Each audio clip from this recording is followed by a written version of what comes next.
ንቃተ ህግ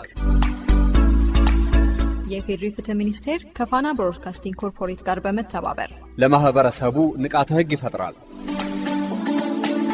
የአውሮፓ ህብረት ለኢትዮጵያ የወንጀል ፍትህ አስተዳደር ባደረገው የገንዘብ ድጋፍ የቀረበ ዘውትር ሰኞ ረፋድ 5:30 ይቀርባል። ንቃተ ህግ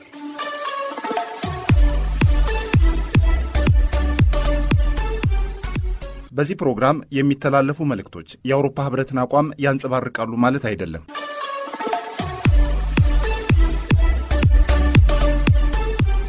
የተከበራችሁ አድማጮቻችን እንደምንሰነበታችሁ። በየሳምንቱ ሰኞ ረፋድ በዚህ ሰዓት የሚቀርብላችሁ የንቃተ ህግ ዝግጅታችን ተጀምሯል። በዛሬው ዝግጅታችን የማስረጃ አሰባሰብና አቀራረብ በኢትዮጵያ ህግ እንዴት ይታያል የሚለውን ጉዳይ ሰፋ አድርገን እንመለከታለን። ለዚህም ባለሙያ ጋብዘናል። በሚኖረን ቆይታ መረጃና የሙዚቃ ግብዣ ይኖረናል። የፕሮግራሙ አዘጋጅና አቅራቢ መንገሻ አለሙ፣ ፕሮግራሙን በመምራት እመቤት አንዷለም አብረናችሁን ቆያለን። በመጀመሪያ መረጃ እናስቀድም። ብሩክ ድንቁ ይጠብቃችኋል።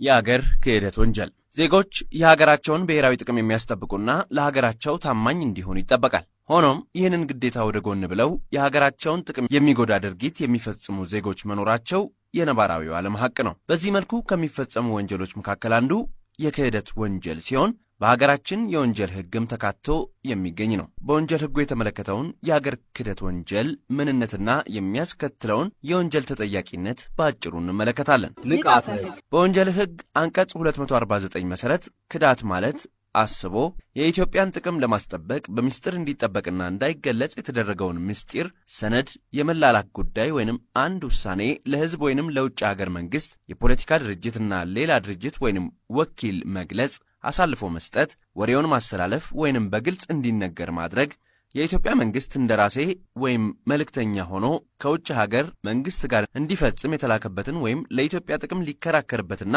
ሊፈጽም የሚገባውን ጉዳይ ግልጽ በሆነ አይነት እንዲሰናከል ማድረግ፣ የኢትዮጵያን ደህንነት፣ ነጻነት ወይንም ዋነኛ ጥቅሞች የሚመለከቱትን ሰነዶች፣ ጽሑፎች ወይንም ማስረጃዎች ማበላሸት፣ መደበቅ፣ ማጥፋት፣ እንዲጠፋ ማድረግ ወይንም ወደ ሐሰተኝነት መለወጥ ሲሆን ይህም በማንኛውም ኢትዮጵያዊ በሆነ ወይንም የኢትዮጵያን ጥቅም እንዲያስከብር በግልጽ አደራ በተጣለበት ሰው የሚፈጸም ነው። ይህን ወንጀል ፈጽሞ የተገኘ ማንኛውም ኢትዮጵያዊ ወይንም የኢትዮጵያን ጥቅም እንዲያስከብር አደራ የተጣለበት ሰው ከ15 ዓመት በማይበልጥ ጽኑ እስራት የሚቀጣ ሲሆን የተፈጸመው ወንጀል ወይንም አድራጎቱ የኢትዮጵያን ህልውና ወይም ነጻነት በቀጥታ ከባድ አደጋ ላይ የሚጥል በሆነ ጊዜ ቅጣቱ ከ10 እስከ 25 ዓመት ድረስ ሊደርስ የሚችል ጽኑ እስራት ይሆናል። ጥፋተኛው ወንጀሉን የፈጸመው በቸልተኝነት ከሆነ ቅጣቱ ከ6 ወር ያላነሰ ቀላል እስራት ሆኖ እንደ ነገሩ ከባድነት እስከ 5 ዓመት ጽኑ እስራት ከፍ ሊል እንደሚችል በዚሁ ድንጋጌ ላይ ተቀምጦ ይገኛል። ሌላኛው የክዳት ወንጀል ከፍ ያለ ክዳት ሲሆን በወንጀል ህጉ በአንቀጽ 248 መሰረት ማንኛውም ኢትዮጵያዊ የሆነ ወይንም የኢትዮጵያን ብሔራዊ ጥቅም እንዲያስከብር በግልጽ አደራ የተጣለበት ሰው የጦር መሳሪያ በመያዝ ወይንም በጸብ ድርጊት ኢትዮጵያን የተቃወመ እንደሆነ ከኢትዮጵያ ጋር ጦርነት ከሚያደርግ ኃይል ወይንም ለዚሁ ኃይል ጥቅም ከሚሰራ ሰው ጋር ወይንም ድርጅት ጋር በመተባበር ወይንም ምስጢራዊ ግንኙነት በማድረግ ይኸው ኃይል እንዲመቸውና እንዲቀናው በማናቸውም አኳኋን የረዳ እንደሆነ ዕቃዎችን፣ የጦር መሳሪያዎችን፣ ፕላኖችን፣ ማስረጃ የሚሆኑ ጽሑፎችን ወይንም ለአገሩ መከላከያ የሚያገለግሉትን ማናቸውንም ነገሮች በቀጥታ ወይንም በእጅ አዙር ለጠላት አሳልፎ በመስጠት ወይንም በአገልግሎቶችና ይህን የመሳሰሉ ዕቃዎችን ለጠላት በማቅረብ ጠላትን የደገፈ እንደሆነ በአገር ላይ ከፍ ያለ የክዳት ወንጀል ፈጽሟል ማለት ነው። እነዚህ የተዘረዘሩ ተግባራትን ፈጽሞ የተገኘ እንዲሁም መፈጸሙ የተረጋገጠበት ማንኛውም ኢትዮጵያዊ ወይንም የኢትዮጵያን ብሔራዊ ጥቅም እንዲያስከብር በግልጽ አደራ የተጣለበት ሰው ከ5 ዓመት እስከ 25 ዓመት በሚደርስ ጽኑ እስራት ወይንም ነገሩ ከባድ በሆነ ጊዜ በዕድሜ ልክ ጽኑ እስራት እንዲሁም በሞት ሊቀጣ እንደሚችል በወንጀል ህጋችን አንቀጽ 248 ላይ በግልጽ ተደንግጎ እናገኘዋለን። የኢኮኖሚ ክዳት ሌላኛው በወንጀል ህጋችን ላይ የተደነገገው የክዳት ወንጀል የኢኮኖሚ ክዳት ሲሆን በአንቀጽ 250 ላይ እንደተደነገገው ማንኛውም ኢትዮጵያዊ ወይንም የኢትዮጵያን ጥቅም እንዲያስከብር በግልጽ አደራ የተጣለበት ሰው አስቦ ስለ ኢትዮጵያ ወይንም ስለ መከላከያ ኃይል ከፍተኛ ጥቅም ሲባል በሚስጥር የሚጠበቀውን ኢኮኖሚያዊ ጠባይ ያለውን የመላላክ ግንኙነት ውሳኔ የተደረገ ነገር ወይንም ሰነድ ለህዝብ ወይንም ለውጭ ሀገር ሰው የገለጸ አሳልፎ የሰጠ ይዘቱን ያስተላለፈ ወይንም እነዚሁ እንዲያገኙት ያደረገ እንደሆነ እንዲጠብቃቸው በኃላፊነት የተሰጡትን ዕቃዎች መሳሪያዎች ወይንም እነዚህን የመሳሰሉትን ሌሎች ነገሮች የገለጸ ወይንም አሳልፎ የሰጠ እንደሆነ ከኢትዮጵያ ጋር ጦርነት የሚያደርግ መንግስት ባወጣው ብድር ጉዳይ የተካፈለ ወይንም ለብድሩ የሚውል ገንዘብ ወይንም ንብረት ያዋጣ እንደሆነ ድርጊቱ የኢኮኖሚ ክዳት ወንጀል እንደሆነ ተደንግጎ ይገኛል። በዚህም የወንጀል ድርጊት ጥፋተኛ ሆኖ የተገኘ ማንኛውም ኢትዮጵያዊ ወይንም የኢትዮጵያን ጥቅም እንዲያስከብር በግልጽ አደራ የተጣለበት ሰው ከ10 ዓመት በማይበልጥ ጽኑ እስራት ሊቀጣ የሚችል ሲሆን ነገሩ ከባድ በሆነ ጊዜ ደግሞ ጽኑ እስራቱ እስከ 20 ዓመት ሊደርስ ይችላል። ወንጀሉ በቸልተኝነት የተፈጸመ ከሆነ ከ3 ወር በማያንስ ቀላል እስራት ሊያስቀጣ እንደሚችል በአንቀጹ ንዑስ አንቀጽ 2 ላይ ተደንግጎ ይገኛል።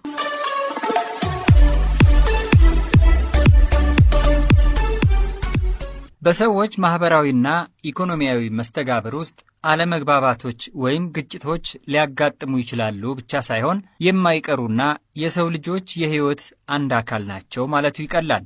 ከነተረቱስ ቢሆን እግርና እግር እንኳን ይጋጫል አይደል የሚባለው? ታዲያ በማንኛውም ወቅት ሊከሰቱ የሚችሉት እነዚህ አለመግባባቶች በእርቅ በመጨረስ ወይም ጉዳዩን ለሚመለከተው ፍርድ ቤት አለያም እንደ ነገሩ ሁኔታ በአስተዳደር ፍርድ ቤት በማስረጃ አስደግፎ በማቅረብ ሊፈቱ ይችላሉ።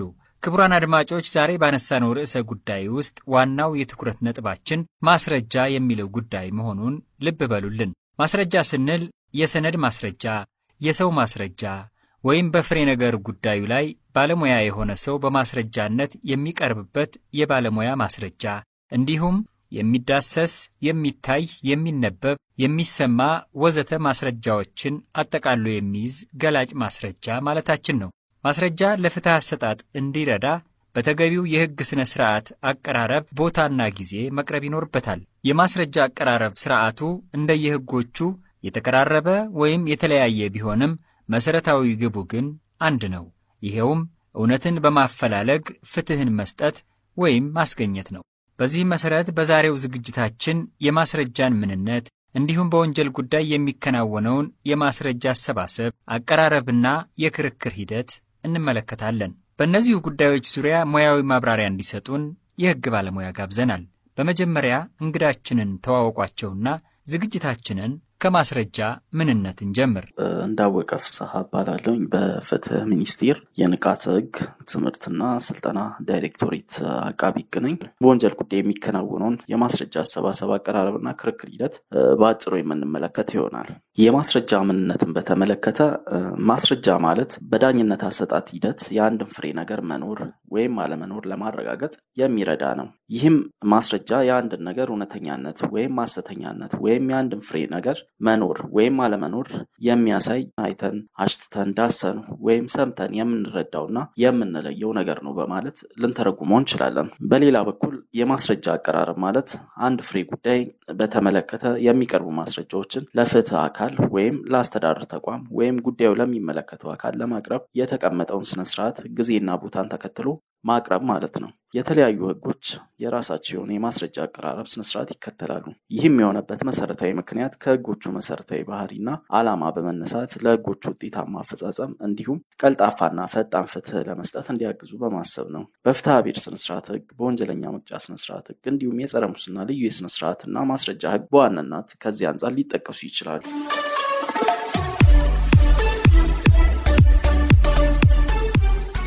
በሰዎች ወይም በተቋማት መካከል አለመግባባት ቢፈጠርና ግጭቱ በውይይትና በመግባባት የማይፈታ ከሆነ ወደ ፍርድ ቤት ማምራት አይቀሬ ይሆናል። በዚህ ጊዜ ፍርድ ቤቱ የግራ ቀኙን ክርክር ካዳመጠ በኋላ ውሳኔ ያስተላልፋል። ይሄ የሚያሳየው ደግሞ በማንኛውም የክርክር ወቅት የማስረጃ አስፈላጊነት ከፍተኛ መሆኑን ነው። አቃቤ ሕጉ አቶ እንዳወቅ የማስረጃን አስፈላጊነት እንዲህ ይገልጹታል። የማስረጃ አስፈላጊነትን በተመለከተ ማንኛውም ከሳሽ ላቀረበው ክስ ፍርድ ቤት ፍትሐዊ ውሳኔ እንዲሰጥለትና እንደ ክሱ ጥፋተኛ ይልለት ዘንድ ማስረጃዎችን በማሰማት ማሳመን አለበት። ተከሳሽም የቀረበበትን ክስ ለማስተባበልና ፍርድ ቤት በነጻ እንዲያሰናብተው ወይም ተከላከል ከተባለ በኋላ ማስረጃዎችን አቅርቦ ማሰማትና ማስረዳት ወይንም ማሳመን ይኖርበታል ማለት ነው። እንዲሁም በቀረበበት ክስ ላይ የመጀመሪያ መቃወሚያ ያለው እንደሆነ መቃወሚያውን የሚያረጋግጡለትን ማስረጃዎች አቅርቦ ወይም አስቀርቦ ማስረዳት ይችላል። የቅጣት ማቅለያ ምክንያቶችንም በተመሳሳይ በማቅረብ ሊያስረዳ ይችላል። ፍርድ ቤቶችም የሚሰጡት የመጨረሻ ውሳኔ ተከራካሪ ወገኖች ከሚያቀርቧቸው ማስረጃዎች አንጻር የሚወስዱትን ግምት መሰረት በማድረግ ነው። በመሆኑም ክስ ከመመስረቱ በፊት በቂና ፍርድ ቤትን ሊያሳምን የሚችል ማስረጃ ማሰባሰብ ተገቢና ወሳኝ ጉዳይ ነው። በተለይም በወንጀል ጉዳይ ክስ የሚመሰርተው አቃቢ ሕግ እንደመሆኑ መጠን ክስ ከመመስረቱና ወደ ፍርድ ቤት ከመላኩ በፊት በቂና ክስን ለመመስረት የሚያስችል ማስረጃ የተሰበሰበ መሆኑን ማረጋገጥ አለበት። በዚህ መንገድ የተሰበሰበው ማስረጃ በፍርድ ቤት የሚቀርብ ከሆነ በክሱ ላይ የተጠቀሱት ፍሬ ነገሮች ስለመኖራቸው ማሳየት የሚቻልበት እድል ሰፊ ይሆናል። ከዚህ የምንረዳው አቃቢ ሕግ ክስ በሚመሰረትበትም ሆነ ፍርድ ቤቶች በቀረበላቸው ክስ ላይ ግራ ቀኙን አከራክረውና መርምረው ውሳኔ ለመስጠት ይችሉ ዘንድ ማስረጃ የሚጫወተው ሚና የማይተካ መሆኑን ነው። የትኛውም አይነት የወንጀል ድርጊት መፈጸሙ ብቻውን ቅጣትን ለመጣል በቂ አይደለም። ይልቁንም በድርጊቱ ውስጥ ያሉትን ፍሬ ነገሮች ሊያስረዳ የሚችል ከድርጊቱ ጋር በቀጥታም ሆነ ቀጥተኛ ባልሆነ መንገድ ተያያዥነት ያለው በህጋዊ መንገድ የተገኘ እና ተጨባጭነት ያለው በቂ ማስረጃ ሊኖር የተገባ ነው። ይህ ከሆነ የወንጀል ተግባራትን የፈጸሙ ሰዎች ከተጠያቂነት እንዳይድኑ ከተጠያቂነት ነፃ ሊሆኑ የሚገባቸው ሰዎች ነፃ መሆናቸውን እንዲያረጋግጥላቸው ማስረጃ ቁልፍ ሚናን ያበረክታል። ንቃተ በፍርድ ቤት ለሚደረግ ክርክር ማስረጃ ምን ያህል ጠቃሚ ጉዳይ መሆኑን ካየን ዘንዳ ይህ ማስረጃ በምን መልኩ ይሰበሰባል የሚለውን ጉዳይ ማንሳት አስፈላጊ ይሆናል። ሁሉም ነገር የሚከናወንበት የራሱ የሆነ አግባብ አለውና የማስረጃ አሰባሰብ ሂደትም እንዲሁ በዘፈቀደ የሚከወን ሳይሆን ሕጉንና ስነ ስርዓቱን ተከትሎ ይፈጸማል። ለመሆኑ ማስረጃ በምን መልኩ ይሰበሰባል? አቀራረቡስ እንዴት ያለ ነው ስንል ለአቶ እንዳወቅ ጥያቄ አቅርበንላቸው እንዲህ አብራርተውልናል። የማስረጃ አሰባሰብና አቀራረብ በተመለከተ የወንጀለኛ መቅጫ ስነ ስርዓት ሕጉ ምን ይላል የሚለው ያየን እንደሆነ በመጀመሪያ ከማስረጃ አሰባሰብ አንጻር በወንጀለኛ መቅጫ ስነ ስርዓት ሕግ መሰረት የማስረጃ አሰባሰብ ስርዓት የሚጀምረው የወንጀል ጥቆማ ከማቅረብ ጀምሮ ነው። ጥቆማ ማስረጃን ለማጠናከር የሚያገለግል መረጃ ነው። የወንጀል ጥቆማ በአካል ቀርቦ ወይም ጠቋሚው ማንነቱን ሳይገልጽ ወንጀልን ማሳወቅ መሆኑን በወንጀለኛ መቅጫ ስነ ስርዓት ሕግ አንቀጽ 12 ስር ተደንግጎ ይገኛል። በወንጀለኛ መቅጫ ስነ ስርዓት ሕግ ቁጥር 11 ንዑስ ቁጥር 1 መሰረት ማንኛውም ሰው ወንጀል ሲፈጸም ካየ ወይም ወንጀሉ ሲሰራ ያልተመለከተም ቢሆን ወንጀል መሰራቱን የሰማ ከሆነ ወንጀሉን የማሳወቅ መብት አለው። በሌላ በኩል የወንጀለኛ መቅጫ ስነ ስርዓት ሕግ ቁጥር 11 ንዑስ ቁጥር 2 መሰረት እንደ ወንጀል ሕጉ አንቀጽ 214 እና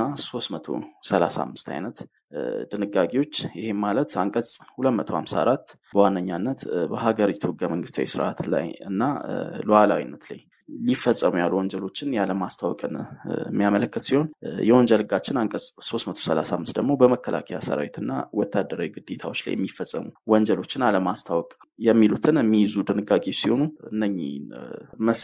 እነኚህን አይነቶች ድርጊቶችን አለማስታወቅ ደግሞ በወንጀል የሚያስጠይቅ በመሆኑ ምን ጥሎብናል ማለት ነው? ግዴታ ጥሎብናል ማለት ነው። ይሄም ማለት ምንድነው? በአስገዳጅነት በህግ ወንጀልን የማስታወቅ ግዴታ የጣለባቸው ወንጀሎች መሰራታቸውን የሰማ ወይም የሚያወቀ ሰው ወንጀሉን የማሳወቅ ግዴታ አለበት ማለት ነው። ንቃተ ሰዎች ወንጀል መፈጸሙን አይተው ወይም ሰምተው ለሚመለከተው አካል ለመጠቆም ወይም ለማሳወቅ ቢፈልጉ የተለያዩ አማራጮች መኖራቸውን የነገሩን አቃቤ ሕጉ ይህም ዜጎች ወንጀልን ለመከላከል በሚደረገው ጥረት ሁሉ የመሳተፍ መብትና ግዴታ እንዳለባቸው ነው ያብራሩት። ጥቆማ በተለያየ ስነ ስርዓት የሚቀርብ ሲሆን በአካል፣ በስልክ እንዲሁም ሚስጥራዊ በሆነ መልኩ ለሚመለከተው አካል ሊቀርብ ይችላል። የሚመለከተው አካል ማለት ያው በዋነኛነት ፖሊስ ሊሆን ይችላል፣ አቃቢ ሕግ ሊሆን ይችላል። በዛ አግባብ ኢንፎርሜሽኖች ወይንም ደግሞ የወንጀል መፈጸምን የሰሙ ወይንም ደግሞ ያዩ ሰዎች ካሉ ለሚመለከተው አካል የተለያዩ የመገናኛ መንገዶችን ስልክ ሊሆን ይችላል፣ በአካልም ሊሆን ይችላል በመቅረብ ሊያሳውቅ ይገባል ማለት ነው። በወንጀል ስነ ስርዓት ሕግ ቁጥር 30 መሰረት ወንጀል ተፈጽሞ ሲገኝ ፖሊስ ምስክሩን ጠርቶ ወይም በመጥሪያ አስቀርቦ ቃል ይቀበላል። ምስክሩ ለቀረበለት ጥያቄ እውነቱን የመመለስ ግዴታ ያለበት ሲሆን ፖሊስ ምስክሩ የሚሰጠው ማናቸውም መልስ መዝግቦ መያዝ አለበት። ምስክሩ የሚሰጠው መልስ በወንጀል ሊያስጠይቁ የሚችል ከሆነ መልስ እንዲሰጥ አይገደድም። ፖሊስ የምስክርነት ቃል ሲቀበል ምስክሩን መደለል፣ ማስፈራራት፣ ኃይል መጠቀም እንዲሁም ሌሎች ተግባሮችን መፈጸም እንደማይገባው ይሄው የወንጀለኛ መቅጫ ስነ ስርዓት ህግ ቁጥር 31 ላይ ተደንግጎ ይገኛል። በሌላ በኩል የሚቀርበው ማስረጃ ለምሳሌ የጦር መሳሪያ፣ ወንጀል የተፈጸመበት ስለት፣ ሐሰተኛ የገንዘብ ማተሚያ ማሽን ወይም ሐሰተኛ የገንዘብ ኖት ወዘተ ከሆነ ፖሊስ የብርበራ ትዕዛዝ ከፍርድ ቤት በማውጣት ብርበራ ማድረግና ማስረጃ ማፈላለግ ይችላል ሲል ስነ ስርዓት ህጋችን ላይ ተደንግጎ ይገኛል። ነገር ግን ፖሊስ ያለ ፍርድ ቤት ትዕዛዝ ብርበራ የሚያደርግባቸው ሁኔታዎችም እንዳሉ ልንገነዘብ ይገባል። እነዚህም ሁኔታዎች ወንጀለኛው እጅ ከፍንጅ ወንጀል ሰርቶ ወንጀለኛውን እየተከታተሉት ቤት ውስጥ ከገባ ወይም ወንጀል የሰራበትን ነገር ቤት ውስጥ ከደበቀ ከ3 ዓመት በላይ ሊያስቀጣ የሚችል ወንጀል ተፈጽሞ ይህን ወንጀል የፈጸመበትን ነገር የደበቀ መሆኑ በቂ ጥርጣሬ ሲኖርና የመበርበሪያ ትዕዛዝ ከፍርድ ቤት እስኪመጣ ድረስ ወንጀል የተደረገበት ዕቃ ይወሰዳል ወይም ይጠፋል ተብሎ በበቂ ሁኔታ ሲታመንበት ፖሊስ የፍርድ ቤትን የመበርበሪያ ትዕዛዝ ሳያወጣ በቀጥታ የመበርበር ስራውን ሊያከናውን ይችላል።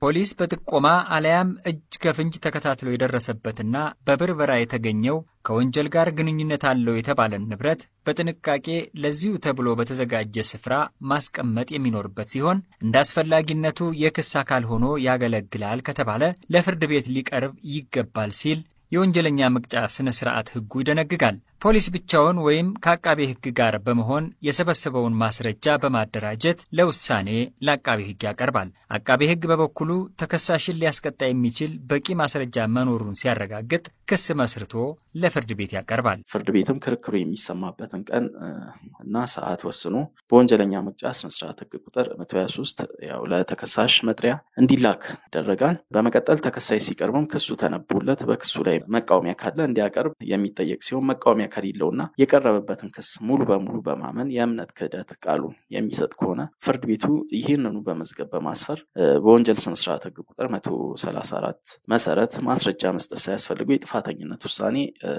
እዛው ሊሰጥ የሚችል ነው የሚሆነው። በሌላ በኩል ተከሳሽ የቀረበበትን ክስ ጥፋተኝነቱን የሚክር ከሆነ ፍርድ ቤቱ ይህንን ከመዘገበ በኋላ ምስክሮች ቀርበው እንዲሰሙ ነው የሚደረገው። ያው ምስክሮች ቀርበው በሚሰሙ ጊዜ በቅድሚያ አቃቤ ህግ የክሱን ጭብጥና የቀረቡት ምስክሮች ስለሚያስረዱት ጉዳይ የሰነድ እንዲሁም ሌሎች ማስረጃዎች ካሉ ስለሚገልጹት ጉዳይ በአጭሩ ለፍርድ ቤቱ ገለጻ ያደርጋል ማለት ነው። በመቀጠል ያው ምስክሮችም ቀርበው በመጀመሪያ ያው አቃቤ ዋና ጥያቄ የሚያቀርብ ነው የሚሆነው። በመቀጠል ተከሳሽ መስቀለኛ ጥያቄዎች ካሉት ይህንኑ መስቀለኛ ጥያቄውን ለአቃቤ ህግ ምስክር የሚያቀርብበት ሁኔታ ነው ያለው። ከዚህ በተጨማሪ ደግሞ ፍርድ ቤቶች የማጣሪያ ጥያቄ ግልጽ ያልሆኑ ነገሮች ካሉ የበለጠ እንዲብራሩ የማጣሪያ ጥያቄዎችን ለምስክሮች የሚያቀርቡ ነው የሚሆነው ማለት ነው። የአቃቤ ህግ ማስረጃ ከተሰማ በኋላ ማስረጃው ተከሳሹን ጥፋተኛ ለማድረግ የማያበቃ ከሆነ በወንጀለኛ መቅጫ ስነ ስርዓት ህግ ቁጥር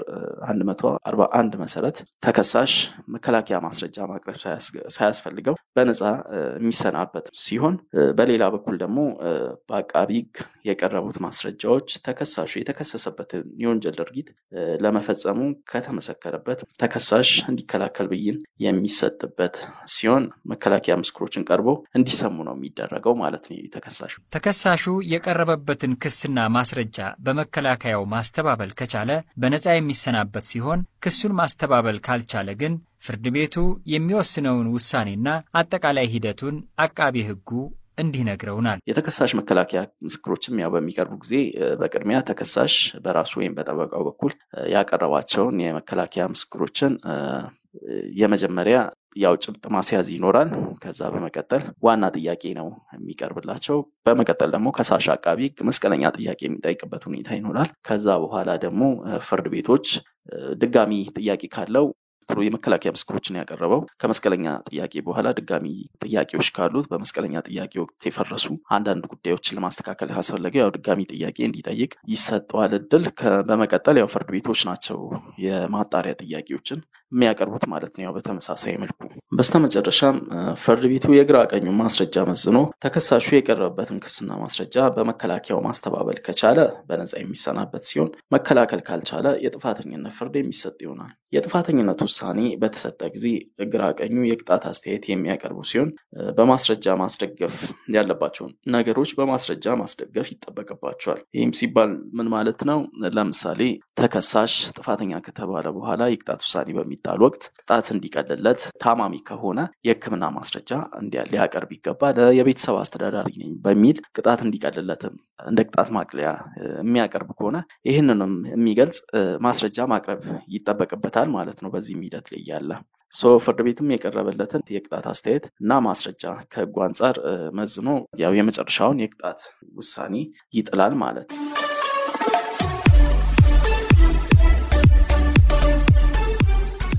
ክቡራን አድማጮቻችን የማስረጃ አሰባሰብና አቀራረብ በኢትዮጵያ ሕግ እንዴት ይታያል የሚለውን ጉዳይ የተመለከትንበት ዝግጅታችን በዚህ መልኩ ተጠናቋል። በሚቀጥለው ሳምንት በሌላ ርዕሰ ጉዳይ እንገናኛለን። በዝግጅቱ መንገሻ አለሙ፣ ፕሮግራሙን በመምራት ደግሞ እመቤት አንዱዓለም አብረናችሁ ቆይተናል። መልካም ጊዜ።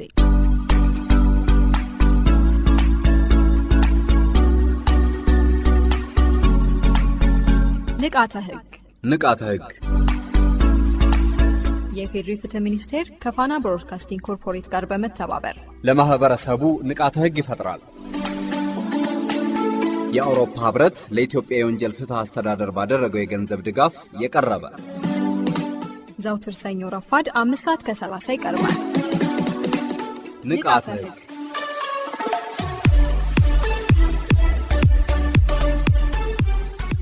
በዚህ ፕሮግራም የሚተላለፉ መልእክቶች የአውሮፓ ህብረትን አቋም ያንጸባርቃሉ ማለት አይደለም።